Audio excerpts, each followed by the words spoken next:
You're thinking about buying a hybrid because of all the hype, but you really don't want to be forced to plug in all the time, just like you have to plug in your phone. But what if you can have the best of gasoline and the best of hybrid? That's what we're going to show you today. Stay right with us. Welcome back to the channel. I'm Lauren Fix, and this is Car Coach Reports. Now, I've heard a lot of hype about electric vehicles, and personally, I'm not a fan because, like I said, you got to plug it in. But what if you can have the gasoline power and the hybrid and have the capability of all-wheel drive, the ability to go wherever you want because of gasoline, and the ability to charge and plug in? This gives you the best of both worlds because this is essentially two motors in one. It's a turbocharged engine with a supercharger. A very unusual combination. This is the 2020 Volvo XC90. This is the T8, the E all-wheel drive Inscription. It is loaded and it's got some pretty good value. Stay with us to the end and we will go through and give you a full Car Coach Report score. Let's go for a ride.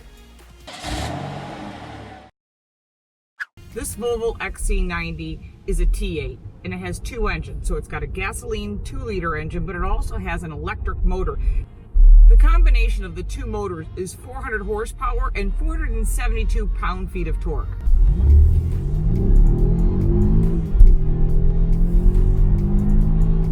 And that's in the regular mode. Let's move it to dynamic.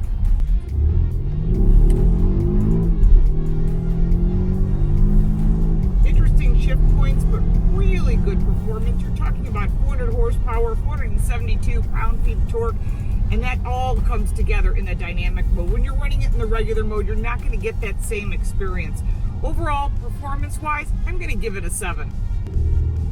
When it comes to handling, I mean, you're really not expecting this to be a performance SUV. They give it plenty of performance. They give it good handling. It's kind of flat, but remember, this is a European car. It's built in Sweden, so it has a lot of those characteristics. For handling, I gave it a 7. When it comes to safety, the standard safety suite that comes with this Volvo XC90 is really impressive. Remember, they invented the seatbelt, so Volvo is all about safety. Whether it's forward collision warning, around view camera, blind spot detection, they tend to be first to market, and they've really done a great job. Their goal, their vision for Volvo is to have 0 deaths due to a Volvo product by 2025. That may happen. That's not impossible. But we have other drivers on the road. So for safety, I gave it a 10. For visibility, I gave it a 9. It's got nice front windshield space. The rear is easy to see when the third row seats are down. Really helpful. If those headrests are up for the third row, it can be a blockade for your vision. Side view mirrors are good. Around view camera is excellent. For visibility, I gave it a 9.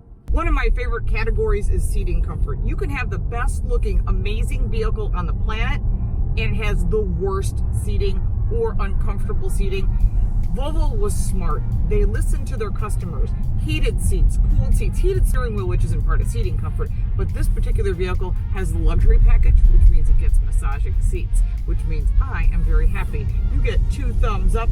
These seats are extremely comfortable in the first row. We'll check out the second and third row and give you a total score. For the second row, there is plenty of knee room, shoulder room, and tons of space if you're super tall.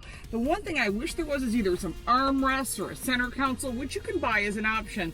But this is a great way for little ones to make their way to the back, even animals, or just putting things in the back. So overall, the second row is excellent. You get your own Bowers and Wilkins speakers. You have screens on the side, which is great if you have babies. You've also got 2 cup holders and, of course, a charging port and your own setup for heating and cooling. Let's go to the third row. When it comes to the third row, it is tight. I am 5'8" and I'm all legs, so I can't move the seat forward enough to make it comfortable. Yes, the seats are adjustable forth and aft for this seating and would have to go pretty almost all the way forward for me to be comfortable, which would then take up legroom for the second row person. Again, it depends on who's sitting where.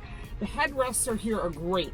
Very smart safety feature to have them high enough in case you get hit from behind and it stops whiplash. There's also cup holders back here. There's ventilation back here as well.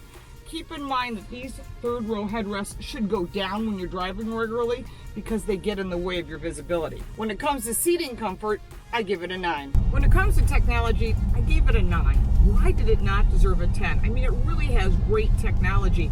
I think the processor is a bit slow on the center screen. When you get in a vehicle and you put it in reverse because you've got to get your kids to school, run to the airport, whatever it might be in life, you want that processor to kick right up. It's a bit slow, and because of that, I gave it a 9. When it comes to features, it's missing a few things that are kind of disappointing. No AM radio.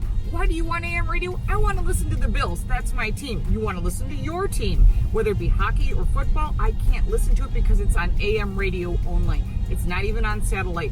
So I have to figure out a way to listen to it in the car or stay home. So that can be frustrating. No wireless charging pad.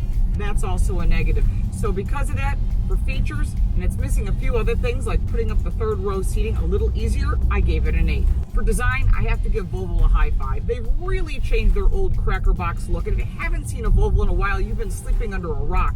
They've won a ton of awards. They've won Car of the Year. They've won SUV of the Year multiple times. Their products are very impressive in design.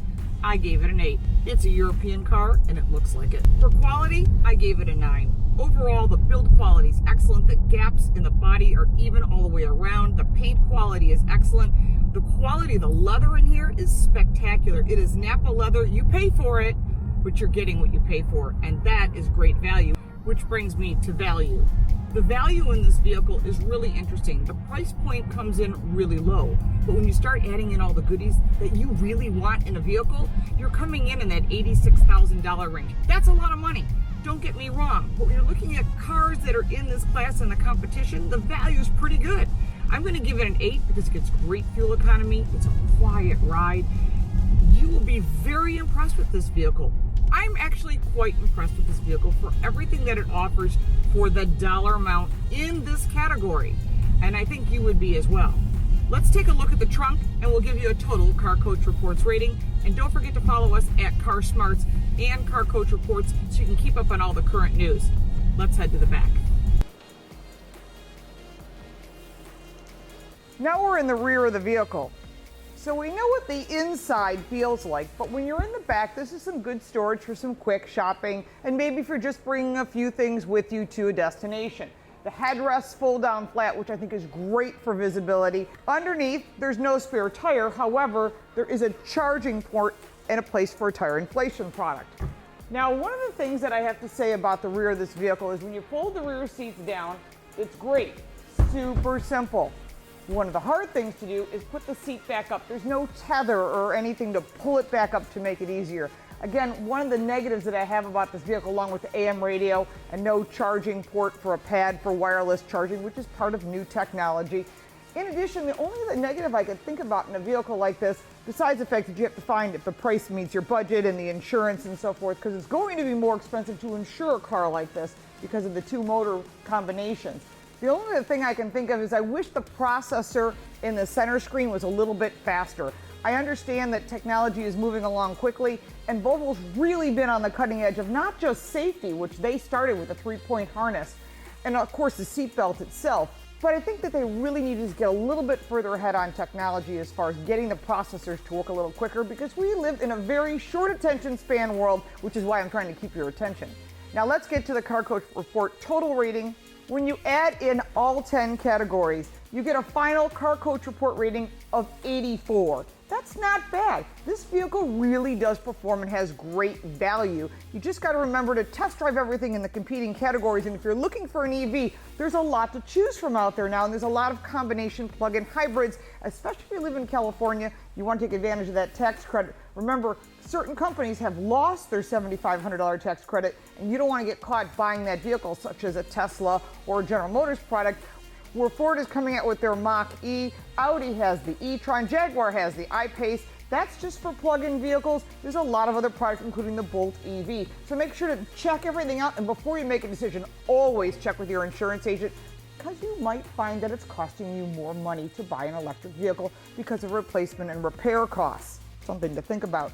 Check out some of the vehicles that we have driven that might be of interest to you. That's over here. Your comments are down below. If you've driven a Volvo, you own a Volvo, you are in love with Volvo, don't forget to check out their Volvo program that'll give you lifetime service if they do the work. Some really cool stuff that Volvo's doing. Don't forget to check out their website as well. We'll see you next time. Thank you so much for watching.